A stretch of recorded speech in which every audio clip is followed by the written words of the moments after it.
So where does digital transformation fit into this? Is it a big part, or is it? How do you see it? What's your definition? To ask a fairly obvious question, but how do you see digital transformation?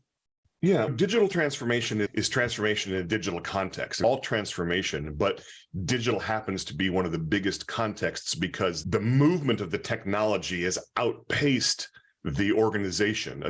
Some of my analyst colleagues, when I worked at Gartner, would say that there's three things that have to line up for transformation. The first one is the technology, which they said is by far the easiest part and the one that generally leads.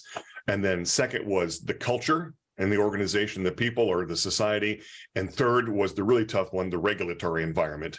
But when I looked at that, I thought, yeah, digital transformation is most of the transformation I've been involved in has been driven by digital because it's created new threats, it's created new opportunities. It used to be that the barriers to entry were much higher. And then we saw those barriers not drop, but shift when competitors stopped entering the space we were in and created a brand new space. Amazon, when they first started selling books, they didn't enter the bookstore business. They entered the selling books business, and they kept expanding that business just into the selling business. And so they saw the world differently and changed it, but it brought a brand new threat.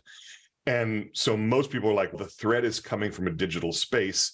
We better transform in a digital way, which is probably right because the technology was a huge advantage. For me, digital transformation is merely just transformation, but digital is the main driver, the main context, or one of the main facilitators of the transformation or change.